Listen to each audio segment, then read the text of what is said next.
Okay, let's look at just a couple more examples to make sure we've really got this. How about determine the third term in the expansion of x squared minus 2y to the fifth.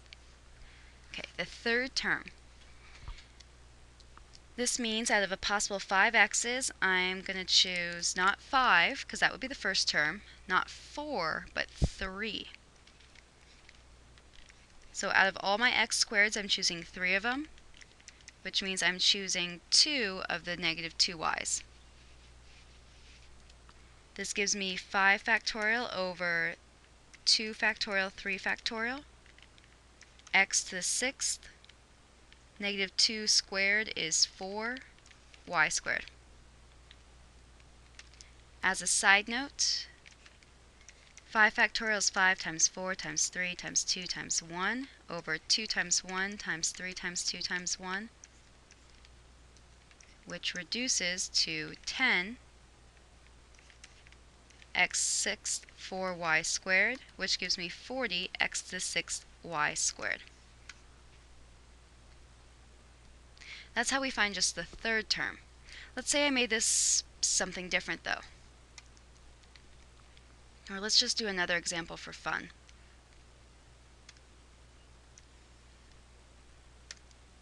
I'm going to pick a binomial. Remember, this just means it has 2 terms.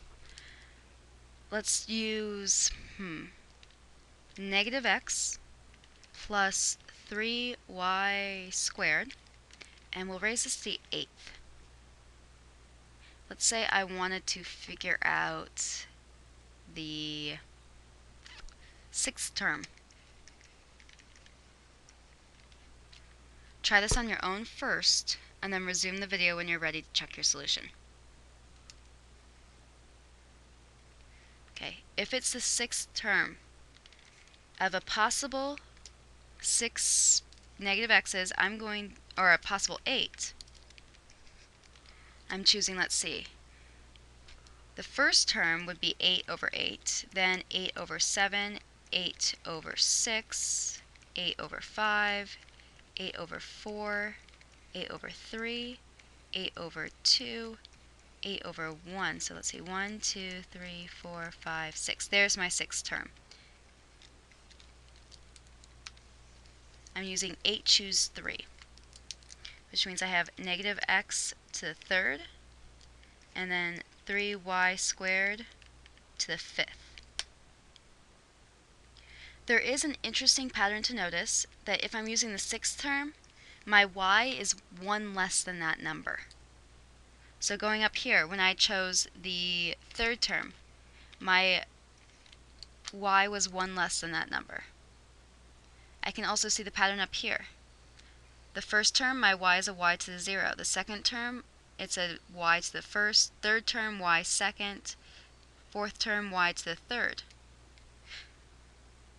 So here, if it's the 6th term, I know my y is a y to the 5th, which means x is x to the 3rd, because again, these two numbers need to add to be 8. Just another way to figure out the exponents. Anyway, 8 choose 3 is 8 times 7 times 6 times 5 times 4 times 3 times 2 times 1 over, so that's 8 factorial over 5 factorial, 3 factorial.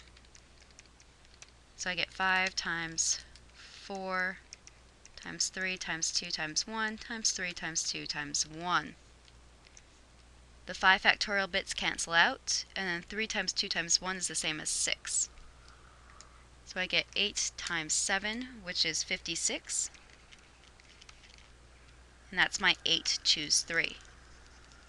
Negative x cubed. Since it's an odd power, it stays negative and is now negative x cubed.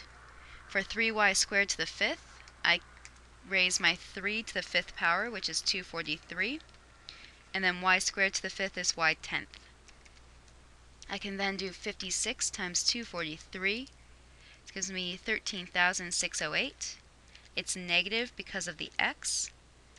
And I have x cubed y to the 10th. So I have negative 13,608 x cubed y to the 10th. If you want to look at more examples of these problems, please just shoot me an email. I'd be more than happy to put up more binomial theorem problems.